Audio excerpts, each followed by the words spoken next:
Muito obrigado. É uma honra incrível estar aqui pela primeira vez no Parlamento Europeu para denunciar a ditadura brasileira. O nosso amigo aqui, o deputado Tanger, ele já sabe perfeitamente bem o que acontece no Brasil, é o nosso aliado aqui na luta para derrubar a ditadura comunista que se instalou no nosso país. Nosso querido amigo deputado José Medeiros também é um democrata que está aqui conosco. Se vocês me permitem, eu trouxe um texto aqui que é rapidinho. Aproveita que não vai ser igual a Paris. Bom dia a todos.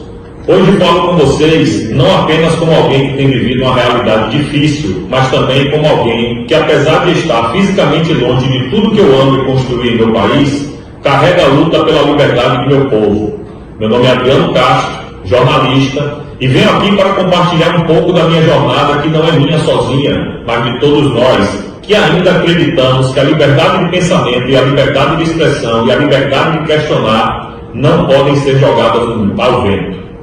Após uma série de perseguições, represálias e ataques, decidi buscar asilo político fora do Brasil e, após uma longa jornada de entrevistas, envio de documentos, vídeos, fotos, filmes, etc., meu pedido foi acolhido pela Polônia. Mas o que torna isso tão significativo não é o fato de eu ter sido acolhido por outro país. O que realmente chama atenção é que o governo polonês reconheceu oficialmente a existência de uma ditadura no Brasil.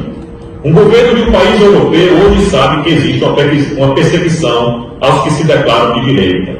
A Polônia, ao me conceder asilo político, fez mais do que me oferecer um lugar seguro. Ela me deu a chance de viver em um ambiente onde as ideias podem ser debatidas sem medo de represálias.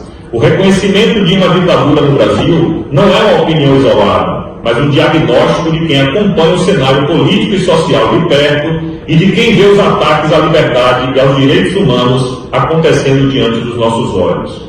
Esse reconhecimento não foi apenas uma validação pessoal para mim, foi na verdade, um grito de alerta sobre a situação que vivemos no Brasil, onde a repressão não é mais um conceito distante, mas uma realidade cotidiana.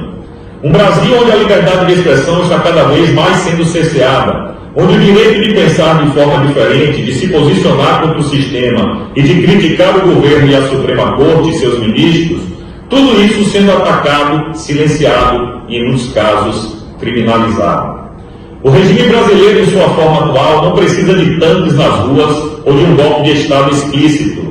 Ele age de maneira mais insidiosa. O controle da informação através de gordas verbas publicitárias a veículos de comunicação que dão sustentação ao regime, como a maior rede de televisão do meu país, a Rede Globo, e a censura disfarçada, a manipulação das narrativas e o silenciamento das vozes que discordam, tudo isso é uma forma de ditadura. E quem se atreve a questionar, a expor as contradições desse sistema, se torna alvo. Eu sou apenas um exemplo disso.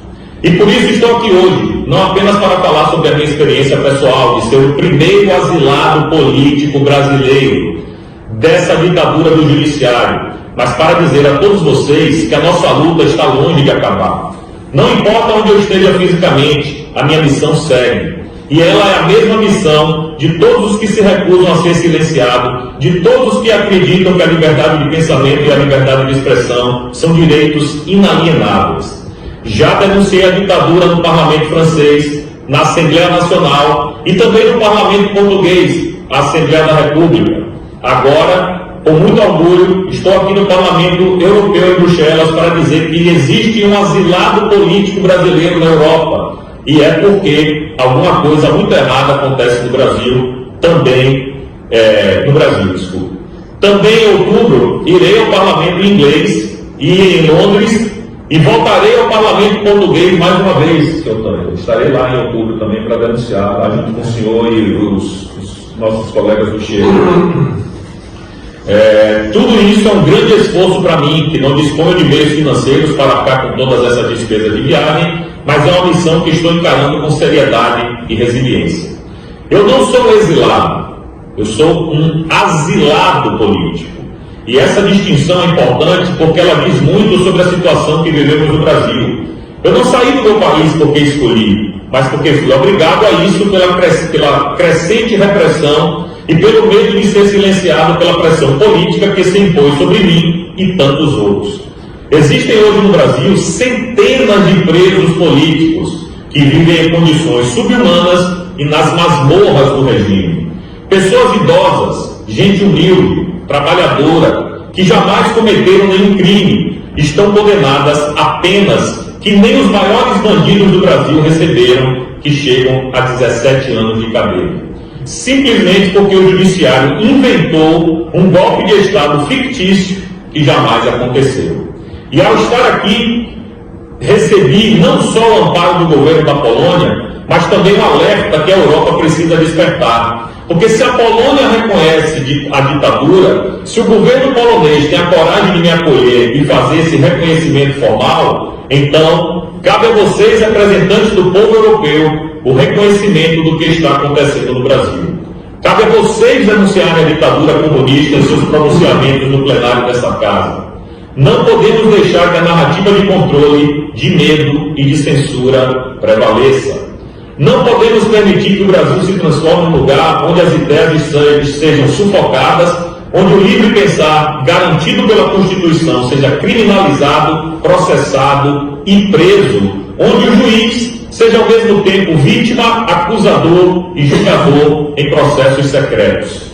Minha decisão de buscar asilo não foi um ato de rendição, foi um ato de resistência. E se eu puder deixar uma mensagem para todos que me ouvem hoje, é essa. Não importa onde você esteja, a luta pela liberdade é a luta pela verdade. E a verdade, por mais desconfortável que seja, sempre encontrará uma maneira de ser ouvida. Eu, Adriano Castro, não sou o único, sou apenas um dos muitos que se recusam a calar, que se recusam a aceitar uma realidade onde a liberdade de pensamento é uma ameaça. Jamais vou esquecer do Clesão, do Felipe Martins, do Daniel Silveira, da Débora do Batom e tantas outras pessoas injustiçadas. Ao compartilhar a minha história hoje aqui com Vossas Excelências, espero que mais eurodeputados percebam que a luta pela democracia não é apenas uma luta brasileira, é também uma luta pela dignidade humana, pelo direito de ser livre. E se a minha experiência servir de alerta, que seja para lembrar a todos nós aqui que precisamos estar vigilantes, precisamos nos levantar e resistir antes que o Brasil se transforme para sempre em uma imensa Cuba. Que Deus abençoe vocês, que Deus abençoe o Brasil, que Deus abençoe a Europa. Muito obrigado.